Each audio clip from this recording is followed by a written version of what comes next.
Friends, यहाँ पर आज हम लोग सॉल्व करने वाले हैं फिल इन द ब्लैंक्स के क्वेश्चंस, जो कि आपके एसएससी सीजीएल 2018 में आए हुए हैं। ये जो आज की सीरीज है, आज का जो क्वेश्चन लिए हमने, ये सीजीएल 2018 से लिए हुए हैं। ठीक है, तो यानी कि सीजीएल 2018 का जो एग्ज़ाम था 2019 में हुआ था, तो उसके प्री के जो है फिल इन द ब्लैंक्स के क्वेश्चन यहाँ पर लिए गए हैं।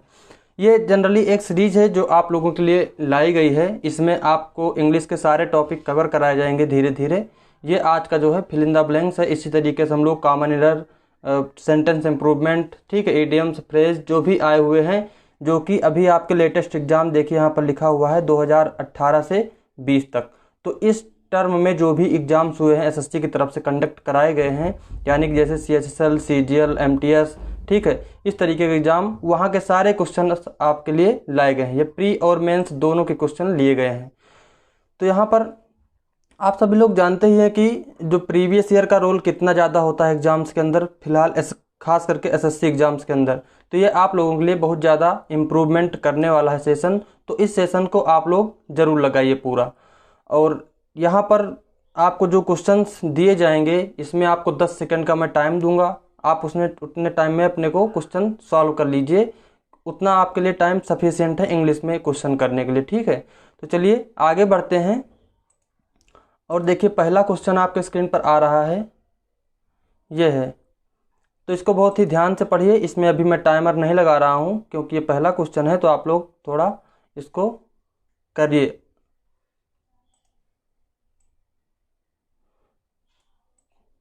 और मैं उम्मीद करता हूँ कि आप लोगों के इंग्लिश के जो है सारे कॉन्सेप्ट जो है पूरे होंगे। ठीक है, तभी आप लोग ये क्वेश्चंस कर पाएंगे। तो इसको देखिए, यहाँ पर ये जो लिया गया है क्वेश्चन, ये है वोकैब बेस्ड क्वेश्चन है। देखिए इसमें सभी वोकैब ही आपको फिल करनी है यहाँ पर। तो वोकैब बेस्ड क्वेश्चन है और इसमें हर वोकैब, जितनी भी वोकैब आई हुई हैं, उन सभी के आप लोगों को उनका मीनिंग भी दिया जाएगा। ठीक है, ऐसा नहीं है कि केवल आपको क्वेश्चन सॉल्व करवाया जाएगा। तो इससे क्या होगा, मीनिंग मैं दूंगा तो उससे क्या होगा, आप लोगों के पास वोकैब का बहुत ही डाटा भी हो जाएगा। आपको याद करने में आसानी होगी कौन कौन से वोकैब एग्जाम में पूछी जा रही हैं। तो जो जनरली होता है कि जो फिल इन द ब्लैंक्स के क्वेश्चन आते हैं, वो आते हैं किसमें से, वोकैब से, वोकैब बेस आते हैं। ठीक है, तो यहाँ पर पहला क्वेश्चन आप लोगों ने किया होगा। जो पहला क्वेश्चन है इसका आंसर क्या हो जाएगा, ये हो जाएगा रेपुटेशन। ठीक है, ऑप्शन नंबर सी इसका जो है करेक्ट हो जाएगा। देखिए यहाँ पर लिखा है his company has the of producing the best cricket balls in the country. मतलब कि उसकी जो कंपनी है, वो रेपुटेशन का मतलब होता है फेमस होना, ख्याति प्राप्त होना। ठीक है, तो वो फेमस है किसके लिए, बेस्ट बॉल बनाने के लिए। ठीक है, अपने मतलब कंट्री में बेस्ट बॉल जो है बनाने के लिए फेमस है। तो इसके जो है जितनी भी मीनिंग है, इनका हम लोग अर्थ भी देख लेते हैं। तो ये है आपके पहले क्वेश्चन का सॉल्यूशन। ठीक है, इसमें देखिए ऑप्शन नंबर सी रेपुटेशन दिया गया है, इसका मतलब होता है ख्याति। A wide spread believe that someone और something has a particular characteristics. ठीक है, ओपिनियन का मतलब आप लोग समझते ही हैं, ओपिनियन ली जाती है यानी कि राय होती है, उसका मतलब ब्रांड आप लोग जानते ही हैं। और पोजीशन ये भी आप लोगों को पता है, इसमें कुछ खास मीनिंग नहीं थी, ये आपको ध्यान रखना है। रेपुटेशन का मतलब ये आपके सिनोनिम एंटोनिम्स में भी पूछा जाता है। ठीक है, तो चलिए अगले क्वेश्चन पर चलते हैं। तो ये रहा आपका अगला क्वेश्चन और इसको सॉल्व कीजिए। यहाँ पर मैं टाइमर चला देता हूँ, आपको 10 सेकंड का टाइम दिया जाएगा। ठीक है, तो चलिए फास्ट कीजिए, फास्ट। ये आपका 10 सेकंड हो चुका है और इसका आंसर जानने की कोशिश करते हैं हम लोग। देखिए लिखा है अराउंड 60 बैंड्स, अराउंड 60 बैंड्स इन कलरफुल टूक part in the noting hill carnival. ठीक है, तो यहाँ पर देखिए, यहाँ पर क्या फिल किया जाएगा, इसमें आंसर जो आपका हो जाएगा कॉस्ट्यूम्स। ठीक, कॉस्ट्यूम्स मतलब कि जो अराउंड 60 बैंड्स इन, मतलब बैंड्स मतलब आप लोग जानते होंगे जो ढोल बाजा होता है उसको बोलते हैं बैंड्स। ठीक, तो इन कलरफुल क्या हो सकता है, कलरफुल में उनके जो कपड़े होते हैं उसकी बात की गई। ठीक है, तो क्या हो जाएगा कलरफुल, कलरफुल उनका क्या होगा, उनका जो है कलरफुल कॉस्ट्यूम्स हो जाएगा। ठीक है, उनका जो है कलरफुल क्या होगा, कॉस्ट्यूम्स होगा। तो इन ये देखिए सभी लगभग उसी से संबंधित है, कपड़े से ही संबंधित हैं। तो इन सब के अलग अलग मीनिंग हम लोग अब देख लेते हैं। तो चलते हैं आगे। और ये देखिए यहाँ पर कॉस्ट्यूम्स का मतलब होता है पोशाक। ठीक है, तो इसका हिंदी इंग्लिश मीनिंग आप लोग देखेंगे तो अच्छे से समझ में आएगा।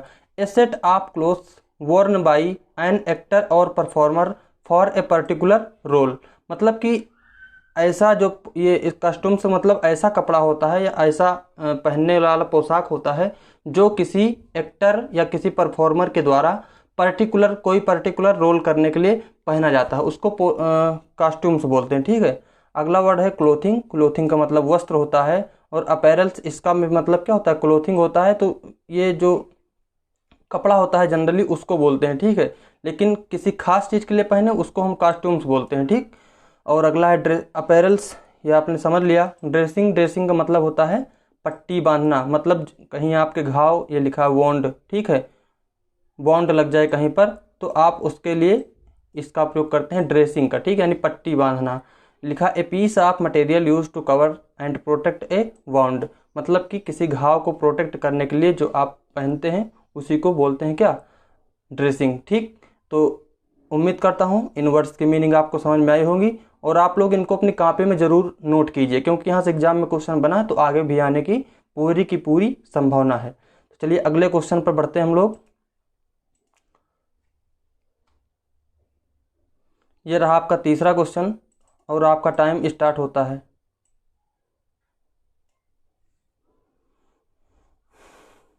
जल्दी से कीजिए,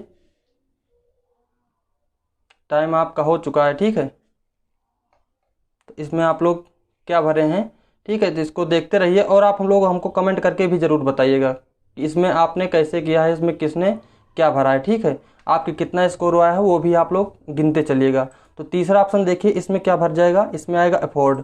ठीक, the state government argued that it could not the increase in the teachers salaries and as awarded by the court. यहाँ पर मतलब स्टेट गवर्नमेंट में कहा कि हम जो इंक्रीज द टीचर सैलरी, जो टीचर की सैलरी में इंक्रीज है उसको हम लोग क्या अफोर्ड नहीं कर पाएंगे। अफोर्ड का मतलब वहन करना, खर्च करना, मतलब हमारे पास उतना बजट नहीं है कि हम उनकी जो है सैलरी बढ़ा दें। तो यहाँ पर अफोर्ड इसका करेक्ट आंसर होगा।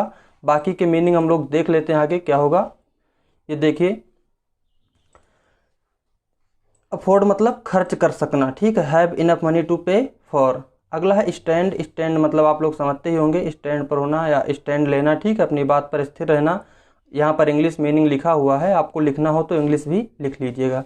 स्पेयर, स्पेयर का मतलब होता है अतिरिक्त। ठीक, addition to what is required for ordinary use. अगला है गेट। गेट मतलब मिलना या पाना। Come to have something receive. ठीक, तो आगे बढ़ते हैं, अगले क्वेश्चन पर चलते हैं हम लोग। ये रहा आपका चौथा क्वेश्चन, इसको भी जल्दी से करने की कोशिश कीजिए। टाइम स्टार्ट हो गया है आपका, जल्दी से कीजिए।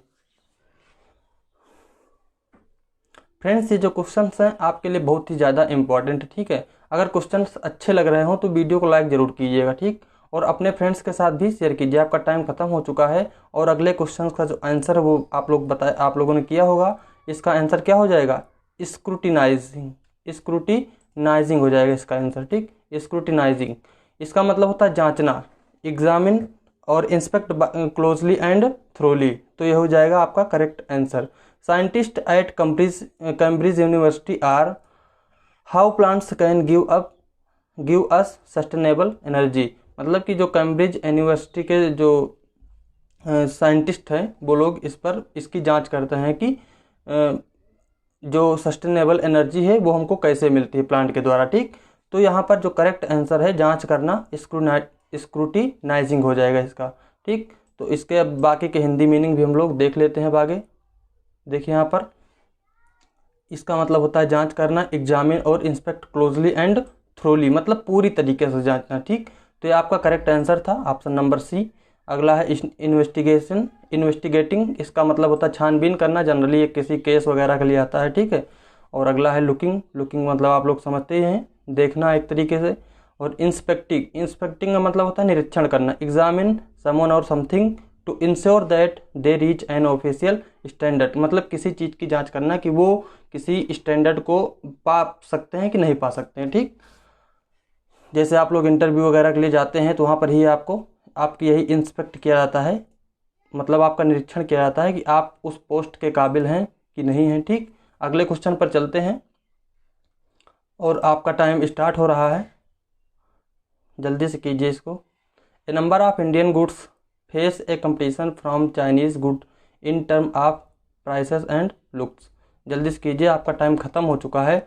और अगला जो ये वाला जो क्वेश्चन है इसका आंसर हो जाएगा, क्या हो जाएगा, जल्दी से कीजिए, फेयर्स। ठीक, इसका आंसर है फेयर्स। तो इसमें देखिए ये लगभग जो वर्ड दिए गए हैं यहाँ पर, ये दोनों तो लगभग फेयर से ही संबंधित है। फेयर से मतलब एक तरीके से डरावना होता है। और आगे देख लेते हैं, बोल्ड का मतलब वैसे निर्भीक होता है, फिर भी आपको आगे हम दिखाते हैं इसमें जो करेक्ट आंसर होगा। ठीक, तो ये देखिए,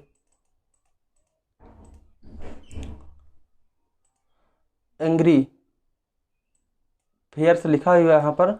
एंग्री का मतलब होता है क्रोधित, और ये जो फेयर्स है एंग्री से ही रिलेटेड है, लेकिन ज़्यादा एंग्री मतलब नहीं, एंग्री से नहीं रिलेटेड है। एंग्री का मतलब होता है क्रोधित, और फियर्स का मतलब होता है डरावना। ठीक, यहाँ पर इसकी मीनिंग नहीं लिखी गई, तो आप लोग लिख सकते हैं यहाँ पर डरावना हो जाएगा। ठीक, अगला है बी, पावरफुल। पावरफुल का मतलब आप लोग समझते होंगे, और बोल्ड का मतलब हमने आपको बता दिया, निर्भीक होता है। ये बहुत बार सिनोनिम इंटोनिम्स में भी पूछा गया है, तो ध्यान रखना है इसको। आगे बढ़ते हैं अगले क्वेश्चन पर। यह आपका 6वां क्वेश्चन, और इसका भी आंसर आप लोग जल्दी से कीजिए, टाइम आपका लग चुका है।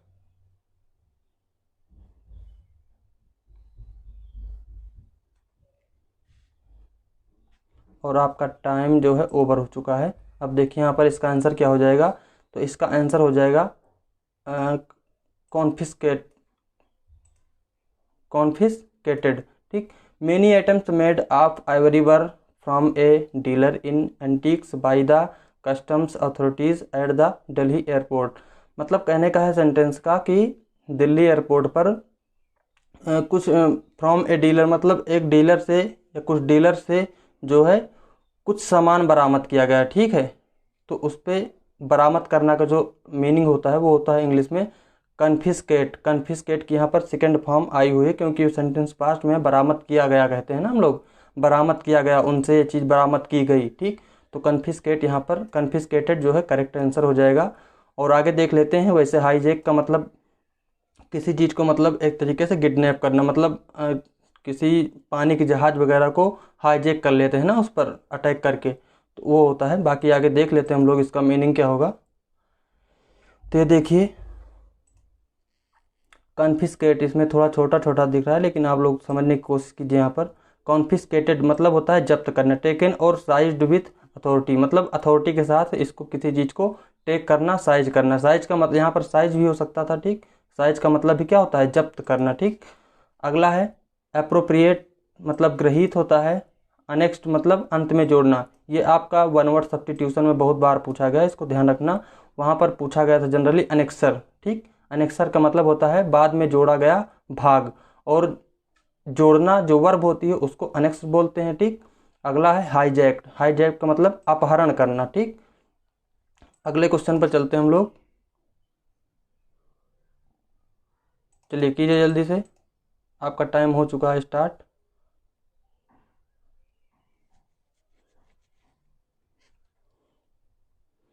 और आपका टाइम जो है ख़त्म हो गया है। तो इसी के साथ आप लोगों ने इसको, मैं उम्मीद करता हूँ आप लोगों ने किया होगा इसको। ठीक, तो इसका जो करेक्ट आंसर है वो हो जाएगा कंजर्वेशन। कंजर्वेशन का मतलब होता है संरक्षण। अब देख लेते हैं question. There is hope that better forestry management will help in the of the wild life that is constantly facing threat because of increasing human activities. यानी कि कहने का मतलब है कि ह्यूमन एक्टिविटीज़ मतलब मानवों के द्वारा जो है कंटिन्यूअस जो है जंगल जो है और जंगल के जानवर जो हैं वो क्या कर रहे हैं, थ्रीट मतलब उनके लिए एक तरीके से खतरा, या कह सकते हो उनका मतलब उनके रहन सहन को उजाड़ रहे हैं। ठीक है, तो उसके लिए यहाँ पर बात की गई है। तो यहाँ पर उनका उनके कंजर्वेशन मतलब उनके संरक्षण की बात की गई। ठीक, तो कंजर्वेशन का मतलब होता है संरक्षण। There is hope that better forestry management will help in the conservation. ठीक, आगे देख लेते हैं इसके जो बाकी वर्ड हैं उनके मीनिंग भी हम लोग देख लेते हैं।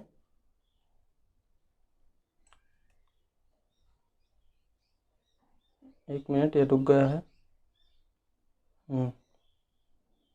देखिए, कंजर्वेशन का मतलब लिखा है संरक्षण, और इंग्लिश में इसको बोलेंगे प्रिजर्वेशन, ठीक, प्रिजर्वेशन। और यहाँ पर देखिए सल्वेशन का मतलब होता है निर्वाण, डिलीवरेंस फ्रॉम हार्म, रुइन और लॉस। अगला है गार्डिंग। गार्डिंग आप लोग जानते हैं, गार्ड से बना है गार्डिंग, ठीक। तो गार्डिंग मतलब पहरा देना, और सुपरविजन मतलब देख रेख करना। ये आपके मीनिंग थे, ठीक। अगले क्वेश्चन पर अब हम लोग बढ़ेंगे। तो लीजिए ये क्वेश्चन है, आप लोगों का टाइम स्टार्ट हो चुका है, जल्दी से इसको करने की कोशिश कीजिए। फास्ट हो गया आपका, ठीक। 10 सेकंड आपके हो गए हैं, आप लोगों ने किया होगा इसको। The burning of the effigy of Ravana on Dussehra, the burning of all evils, ठीक। तो इफिजी का मतलब होता है पुतला, ध्यान रखना, सिनोनिम एंटोनिम में पूछा जाता है, ठीक। डमी, इसका जो सिनोनिम होता है वो होता है डमी। तो the burning of the effigy of Ravana on Dussehra मतलब दशहरा पर जो रावण का जो पुतला होता है उसको जलाने के लिए बात की गई है। The burning of all evils वो क्या होता है उसको आपको बताना है, ठीक। तो इसमें जो करेक्ट आंसर हो जाएगा वो हो जाएगा पार्ट नंबर डी, सिंबलाइजर्स, ठीक। तो मतलब जो रावण को पुतला जलाया जाता है वो क्या है, वो एक सिंबल है किसका, बर्निंग ऑफ ऑल इविल्स मतलब बुराइयों को जलाने का एक प्रतीक है। सिंबल का मतलब क्या होता है, प्रतीक। तो यहाँ पर करेक्ट आंसर है सिंबलाइजर्स। बाकी वर्ड्स के मीनिंग भी हम लोग देख लेते हैं आगे बढ़ के। देखिए यहाँ पर लिखा हुआ है सिंबलाइजर्स मतलब प्रतीक होना, to be a symbol of. अगला है इपिटोमाइज। इपिटोमाइज का मतलब होता है साकार रूप देना। Be a perfect example of, किसी चीज़ का मतलब परफेक्ट एग्जाम्पल होना, ठीक। तो मतलब किसी चीज़ को साकार रूप देना उसको बोलते हैं इपिटोमाइज। अगला है इंटेंसिफाइज, इसका मतलब होता है आप लोग जानते होंगे तीव्र करना, इंक्रीज द ओपेसिटी ऑफ। अगला है पर्सनिफाइज, इसका मतलब होता है आदर्श रूप ग्रहण करना, इंक्रीज द ओपेसिटी ऑफ। मतलब इन दोनों वर्ड्स के मीनिंग लगभग सेम है, ठीक। ये आपके सिनोनिम हो गए हैं दोनों, ठीक। तो इन चीज़ों को आप लोग ज़रूर से ज़रूर अपनी कॉपी में नोट कीजिएगा, आप लोगों के लिए लॉन्ग टर्म में बहुत ज़्यादा बेनिफिट मिलेगा। चाहे प्री हो, मेंस हो, आप सीजीएल दे रहे हैं, सीएचएसएल दे रहे हैं, एमटीएस दे रहे हैं, कोई भी एग्जाम दे रहे हैं एसएससी का, ठीक। एसएससी का इवन आप किसी जहाँ पर इंग्लिश आती है वहाँ भी दे रहे हैं, तो वर्ड्स की मीनिंग तो आपको पता ही होना चाहिए, ठीक है। और जिन लोगों को इंग्लिश नहीं आती है उनके लिए सिर्फ मैं यही कहना चाहूँगा कि हिंदी जो है, हिंदी हमारी मातृभाषा है, हिंदी हमारी पहचान होती है, ठीक है। और हिंदी हमारा प्राइड है, ठीक। लेकिन इंग्लिश जो है, इंग्लिश हमारी ज़रूरत है। और अगर हम अपनी ज़रूरतों को ही नहीं पूरा कर पाएंगे तो लाइफ में क्या कर पाएंगे। मान लीजिए आपको किसी चीज़ की ज़रूरत है, अगर आपको वो चीज़ नहीं मिलेगी तो आप कुछ कर सकते हैं क्या उसके बिना, नहीं कर सकते हैं ना। तो अपनी ज़रूरत को पूरा कीजिए, कैसे भी करके, कुछ भी करके, कहीं से भी पढ़िए, ठीक है। लेकिन अच्छा पढ़िए, अच्छा कंटेंट कहीं से भी पढ़िए, ठीक है। लेकिन आपको अपनी ज़रूरत को पूरा ज़रूर करना है, तो उसके लिए आप लोग अपनी मेहनत कीजिए, आपकी मेहनत एक दिन ज़रूर रंग लाएगी, ठीक। तो इसी तरह आप लोग पढ़िए। अगले क्वेश्चन पर फिलहाल चलते हैं हम लोग और देखते हैं अगला क्वेश्चन क्या है। ये आ गया आपका 9वां क्वेश्चन और इसको सॉल्व कीजिए। टाइम यहाँ पर लग चुका है।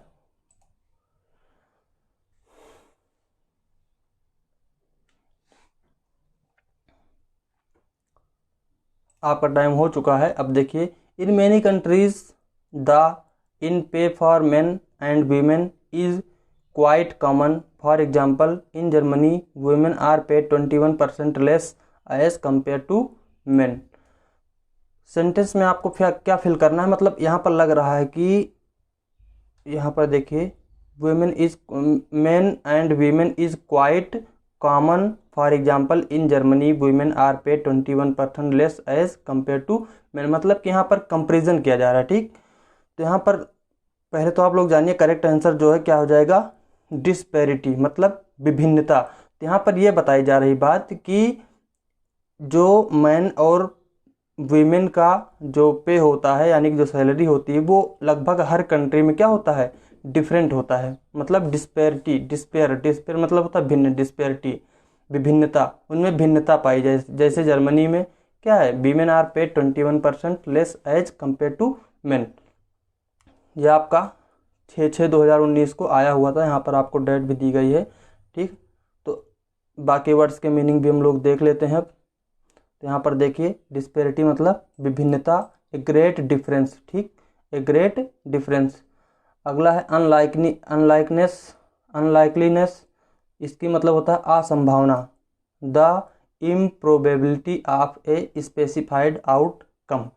अगला है इक्विवेलेंस, मतलब होता है समानता और इक्वल से बना हुआ है, ठीक है। और अगला है डिसएग्रीमेंट, मतलब असहमति, ये तो जनरल कॉमन वर्ड यूज होने वाला है। अगले क्वेश्चन पर चलते हैं हम लोग, ये आप लोग कीजिए, जल्दी कीजिए। हाँ, आपका टाइम हो गया है और चलिए सॉल्व करते हैं। Catholics and Protestants have a long history of in Northern Ireland, but volunteers from both communities came together to build the monument of peace. यहाँ पर जो करेक्ट आंसर भरा जाएगा वो आपका हो जाएगा ऑप्शन नंबर डी, ठीक, कन्फ्लिक्ट। कन्फ्लिक्ट का मतलब होता है झगड़ा, तो उसको समझने की कोशिश करते हैं। कैथोलिक्स और प्रोटेस्टेंट्स मतलब जो प्रोटेस्ट करने वाले होते हैं, तो कैथोलिक्स और Protestants have a long history of, मतलब उनकी हिस्ट्री है क्या, किस चीज़ के लिए, कन्फ्लिक्ट के लिए जानी जाती है, यानी झगड़ा के लिए जानी जाती है। इन नॉर्दर्न आयरलैंड में, but volunteers from both communities came together to build the monument of peace. बाकी उनके जो दोनों तरफ के जो वॉलंटियर्स होते हैं वो पीस के लिए, पीस का मतलब होता है शांति, ठीक, तो शांति के लिए जाने जाते हैं, लेकिन उनकी हिस्ट्री क्या रही है, वो कन्फ्लिक्ट वाली रही। बाकी वर्ड्स के मीनिंग हम लोग देख लेते हैं। ये देखिए लिखा हुआ है, कन्फ्लिक्ट का मतलब होता है झगड़ा, और ट्रूस का मतलब होता है युद्ध विराम। एक तरीके से आप लोगों ने सुना होगा सीज फायर, ठीक, सीज फायर वर्ड सुना होगा, वही है ट्रूस, ठीक है। ट्रूस का मतलब भी होता है सीज फायर, युद्ध विराम संधि। एन एग्रीमेंट बिटवीन एनिमीज और अपोनेंट्स टू स्टॉप फाइटिंग और arguing for a certain time. अगला है एग्रीमेंट, आप लोग जानते हैं। कंटेस्ट, ये भी आप लोग इससे परिचित है अच्छे खासे से, ठीक। अगले बढ़ते हैं अगले क्वेश्चन पर। ये रहा आपका अगला क्वेश्चन, स्टार्ट कीजिए।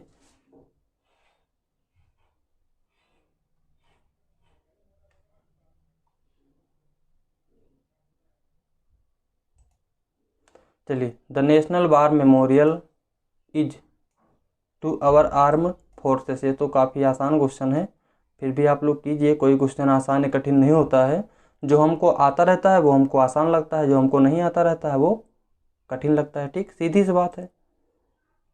तो आप लोग इसको कीजिए, क्या हो जाएगा इसमें करेक्ट आंसर,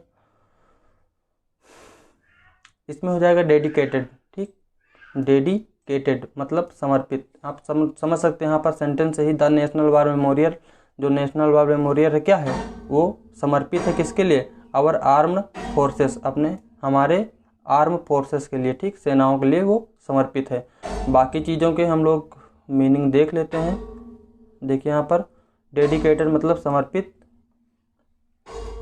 इंस्क्राइब्ड मतलब होता है अंकित किया, मार्क्ड विथ करेक्टर्स। अगला है ऑनर्ड, ऑनर्ड मतलब सम्मानित, और डिवोटेड मतलब होता है भक्त, यानी कि वेरी लविंग और लॉयल, बहुत ही ईमानदार, ठीक है। लविंग उसको बोलते हैं डिवोटेड। ये काफ़ी इंपॉर्टेंट वर्ड है, सिनोनिम इंटोनिम में भी पूछा जाता है, तो इसको भी ध्यान रखिएगा। चलिए अगले क्वेश्चन पर बढ़ते हैं और आप लोग करने की कोशिश कीजिए। क्वेश्चन नंबर 12 है आपका।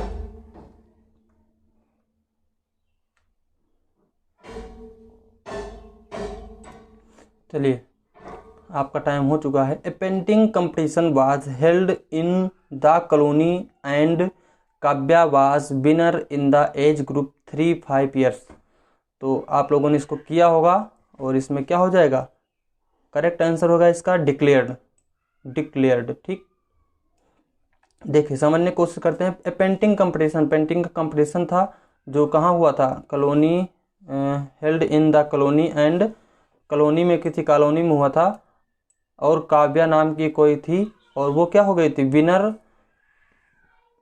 हुई थी किसमें, 3 से 5 वर्ष वाले बच्चों में, ठीक है। तो यहाँ पर उसको क्या किया गया था, विनर विनर को क्या कर सकते हैं, डिक्लेयर कर सकते हैं। ठीक है, विनर डिक्लेयर किया गया था। ठीक, घोषित करना, डिक्लेयर का मतलब घोषित करना। बाकी चीज़ों के भी मीनिंग देख लेते हैं। वैसे यहाँ पर कोई टफ मीनिंग तो है नहीं। पब्लिसाइज आप लोग जानते हैं, सपोज करना, ठीक, डिस्क्राइब, लेकिन फिर भी देख लेते हैं, आगे बढ़ते हैं।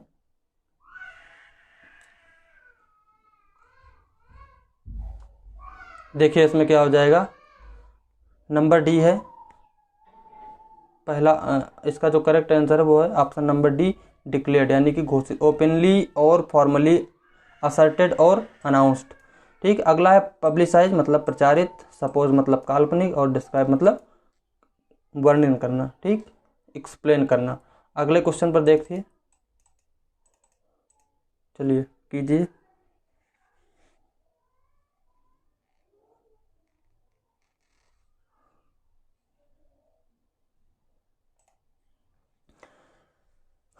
आप लोगों ने इसको किया होगा फ्रेंड्स। यहाँ पर मैं आप लोगों को इसका पीडीएफ भी दूंगा। ठीक है, ऐसी बात नहीं है कि आपको पीडीएफ नहीं मिलेगी, इसकी पूरी आपको पीडीएफ दी जाएगी और आप लोग इसको घर पर जो है सॉल्व कर सकते हैं। ठीक, पीडीएफ को तो घर पर इसको एक बार ज़रूर सॉल्व कर लेना। पीडीएफ के लिए आपको डिस्क्रिप्शन में जाना होगा, वहाँ पर आपको लिंक मिल जाएगा, तो उससे आप लोग डाउनलोड कर सकते हैं। ठीक, अगला है in the wake of the recent cross border tensions, forces have been at strategic locations for immediate action if required. ठीक, तो यहाँ पर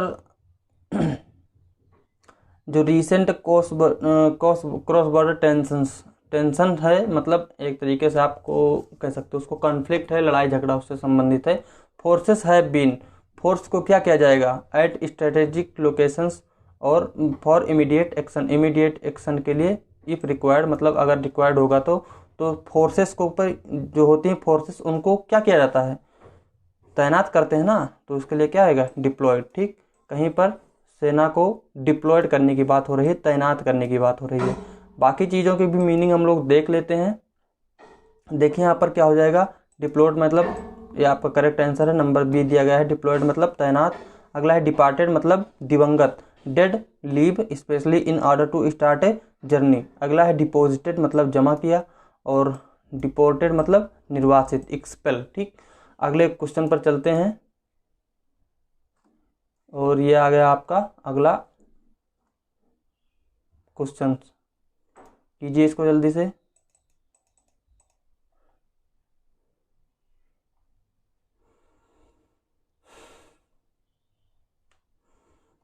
जल्दी से कीजिए, जल्दी जल्दी जल्दी, हो गया। ठीक, देखिए, Talgo a Spanish company is one of the major of intercity standard and high speed passenger train. कोई तेलुगु नाम की कंपनी है, स्पेनिश कंपनी, ठीक, is one of the major of intercity standard and high speed passenger train. उसको intercity और high मतलब train बनाने की, ट्रेन की कुछ बात हो रही, ट्रेन करने की, तो ट्रेन को क्या करते हैं, मैन्युफैक्चर करते हैं, और क्या करते हैं। ठीक, तो तेलुगु जो कंपनी है क्या है, उत्पादक है intercity standard and high speed passenger train की, क्या है, एक मेजर कंपनी, मेजर मतलब एक बड़ी कंपनी। ठीक, इनको बनाने की। अगले कुछ देखते हैं, इसका मीनिंग जो है कुछ कुछ आपके काम के मिल जाएंगे। ठीक, तो देखिए, क्रिएटर्स मतलब रचनाकार होता है, रचनाकार, बिल्डर्स आप लोग जानते हैं, कंस्ट्रक्ट, में कोई ज़्यादा खास मीनिंग है नहीं। चलिए आगे बढ़ते हैं।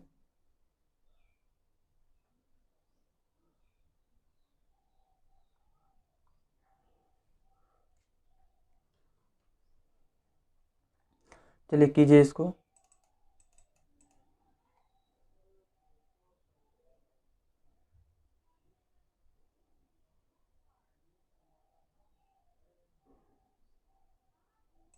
चलिए, India is the second greatest of cotton in the world, क्या हो जाएगा, सेकेंड ग्रेटेस्ट क्या, प्रोड्यूसर। ठीक, उत्पादक, दूसरा सबसे बड़ा उत्पादक है वर्ल्ड में इंडिया। ठीक है, किसका, देख लेना आप लोग किसका उत्पादक। ठीक है, अगला देखिए, इसके मीनिंग जो है, प्रोड्यूसर, प्रोड्यूसर मतलब होता है उत्पादक, क्रिएटर मतलब होता है रचनाकार, ग्रोअर मतलब होता है कृषर, मतलब उगाने वाला, खेती करने वाला, उसको बोलते हैं ग्रोवर, और अगला है मैन्युफैक्चरर मतलब निर्माता। ठीक, अगले बढ़ते हैं अगले क्वेश्चन पर, जल्दी जल्दी करते हैं क्वेश्चन। आपके लिए यहाँ पर 20 क्वेश्चन दिए गए हैं, तो इसको जल्दी से निपटाते हैं भाई, और क्या करेंगे। हाँ जी कीजिए।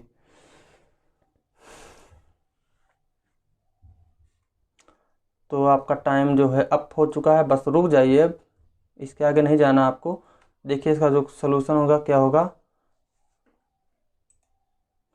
The company management is of the opinion that not warning A suit tie at the work place could create a bad on clients. मतलब कंपनी का management is of the opinion that, इसका ओपिनियन की not wearing a suit tie at work place, मतलब work place पर, मतलब जहाँ पर काम करते हैं उसके लिए कहते हैं। तो वहाँ पर टाई और सूट नहीं पहनना, वहाँ पर क्या कर सकता है, वहाँ पर इसमें जो हो जाएगा, वहाँ पर उसका मतलब हो जाएगा इम्प्रेशन। ठीक है, इम्प्रेशन, इम्प्रेशन मतलब होता है प्रभाव डालना। तो वो क्लाइंट्स पर क्या करता है, could create a bad impression, मतलब बुरा प्रभाव डालता है क्लाइंट पर। क्या, नॉट वेयरिंग सूट टाई, ठीक, सूट और टाई नहीं पहनना वहाँ पर जो क्लाइंट्स होते हैं उनके ऊपर बुरा प्रभाव डालता है, कहने का मतलब ये है। अगले क्वेश्चन देखिए।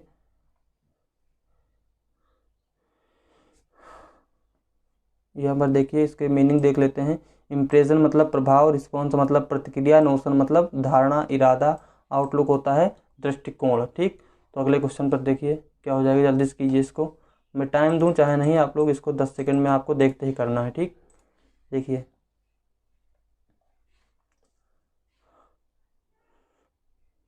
चलो करते हैं। The old man wished to donate his wealth for the upliftment of the downtrodden. तो यहाँ पर जो करेक्ट आंसर हो जाएगा वो हो जाएगा इमेंस। ठीक, इमेंस हो जाएगा। The old man wished to donate his wealth, क्या, कितना wealth, for the upliftment of the downtrodden. यहाँ पर अपना, इमेंस का मतलब होता है अधिक या बहुत ज़्यादा। ठीक है, तो उसने डोनेट करने बहुत ज़्यादा अपने वेल्थ मतलब धन, अपने धन का ज़्यादा भाग जो है डोनेट करने के लिए विश किया, यानी कि इच्छा जताई।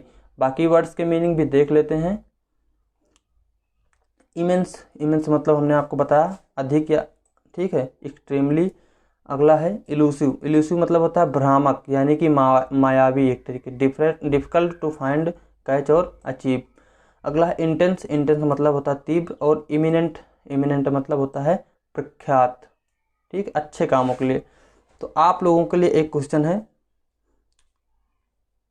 जो बुरे कामों के लिए विख्यात होते हैं उनको इंग्लिश में क्या कहा जाता है। ठीक है, वन वर्ड में कई बार पूछा गया है ना ये। तो इमिनेंट भी पूछा गया है और इसका अपोजिट वाला भी पूछा गया, मतलब जो अच्छा लोग, अच्छे किसी अच्छे काम के लिए होते हैं, लोग प्रसिद्ध होते हैं, उनके लिए आता है इमिनेंट।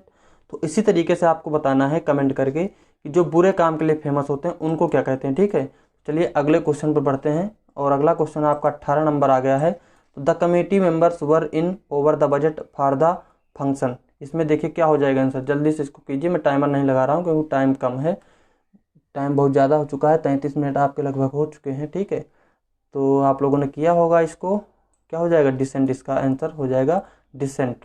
डिसेंट का मतलब होता है हिंदी में मतभेद होना। The committee members were in over the budget for the function, मतलब कमेटी के जो मेंबर थे उनमें मतभेद था, किसके लिए, बजट फॉर द फंक्शन, किसी फंक्शन के बजट जो था उसके लिए उनमें क्या हो गया था, मतभेद हो गया था कमेटी मेंबर्स के बीच। यहाँ पर आप लोग मीनिंग भी देख सकते हैं। डिसेंट मतलब मतभेद होता है, डिफरेंस। हाँ, इन चीज़ों में, इन दोनों में आप लोग देखिए, ये आपको कोई फर्क दिख रहा है ना, नहीं दिख रहा तो देखने की कोशिश कीजिए। यहाँ पर देखिए DIFFE है और यहाँ पर देखिए DEFE है। ठीक, तो इन दोनों में केवल इतना ही अंतर है, इन दोनों डिफरेंस में केवल इतना ही डिफरेंस है। ठीक, इन दोनों डिफरेंस में केवल इतना ही डिफरेंस है। इसमें है DIFF और इसमें है DEF। ठीक, इस डिफरेंस का मतलब होता है अंतर और इस डिफरेंस का मतलब होता है सम्मान। तो ये आपके मिस स्पेल्ड वर्ड में पूछे जा सकते हैं, तो उनको ध्यान रखना। अगला है डिसेंट, अवतरण, इसका मतलब होता है मतलब उतार। ठीक, और ये वाले जो वर्ड हैं आपके सिनोनिम एंटोनिम में भी आएंगे कंफ्यूज करने के लिए। ठीक, ध्यान रखना, कंफ्यूज करने के लिए ये आपको ऑप्शन में दोनों मिल सकते हैं। डिफेंस का मतलब होता है टू ओबे, यानी कि सम्मान करना या आज्ञा का पालन करना। तो अगर ओबे का आपको सिनोनिम पूछेगा तो उसमें ये दोनों दे सकता है और आप उसमें दोनों में कन्फ्यूजिया सकते हैं। ठीक है, तो ध्यान रखना भैया। अगला क्वेश्चन कीजिए 19 नंबर, जल्दी से, टाइम नहीं चला रहे हैं। इसमें हो जाएगा the C performs different role very convincingly as he is very actor. क्या हो जाएगा? कैसे मतलब किसी भी परफॉर्म को, डिफरेंट परफॉर्म्स को, रोल्स को बहुत ही आसानी से कर लेती है। उसका मतलब क्या है? बहुत ही वर्साटाइल है। ठीक है, वर्साटाइल का मतलब एक तरीके से होता है बहुमुखी प्रतिभा वाला। ठीक है, जो बहुत सारे काम कर सकता है। तो यहाँ पर आपका करेक्ट आंसर हो जाएगा वर्साटाइल। और ये बहुत बार वन वर्ड सब्स्टिट्यूशन में भी पूछा जाता है, तो ध्यान रखना। वर्साटाइल का मतलब होता है बहुमुखी, वर्चुअस मतलब होता है धार्मिक, हैविंग और शोविंग हाई मोरल स्टैंडर्ड्स। ठीक, वोरासियस मतलब पेटू, जो अधिक खाना खाता है, और वर्बोज मतलब वाचाल। दोस्तों अगर आपको ये वीडियो अच्छी लग रही है तो आप लोग लाइक ज़रूर कीजिएगा और अपने फ्रेंड्स को भी ज़रूर बताइएगा। ज़्यादा से ज़्यादा हमारे साथ लोगों को जोड़ने की कोशिश कीजिए ताकि उन्हें भी अच्छी एजुकेशन मिल सके। ये आप लोगों को बिल्कुल फ्री है और क्वालिटी कंटेंट ऐसा नहीं कहीं से भी उठाकर डाल दिया गया है। ये सीधा सीधा एग्जाम में आए हुए क्वेश्चन है। ठीक है, तो आप लोग इनको कीजिए और अपने दोस्तों को भी प्लीज़ करके बताइए। ठीक है, कोशिश करके आपके पास जितने भी सोर्स हैं, व्हाट्सएप, फेसबुक, वहाँ पर ज़रूर शेयर कीजिए ताकि बाकी लोग भी हमसे जुड़ें। ठीक है, इसका आंसर कीजिए जल्दी से। Charles Dickens was different in his style of writing from most of his क्या इन द विक्टोरियन इरा। इरा मतलब युग, विक्टोरियन युग में क्या हो जाएगा? इसमें हो जाएगा Charles Dickens was different in his style of writing from most of his contemporaries. ठीक, मतलब समकालीन, इसका मतलब होता है समकालीन। मतलब कि चार्ल्स, कहने का मतलब हिंदी में कि चार्ल्स डिकेंस जो थे डिफरेंट थे इन हिज स्टाइल ऑफ राइटिंग, अपने राइटिंग के स्टाइल में, फ्रॉम मोस्ट ऑफ हिज मतलब उनके जो समय के बाकी लोग थे उनसे उनकी स्टाइल लिखने की जो थी वो डिफरेंट थी। तो दोस्तों ये थे आपके 20 क्वेश्चन। उम्मीद करता हूँ आपको ये सेशन बहुत ही अच्छा लगा होगा।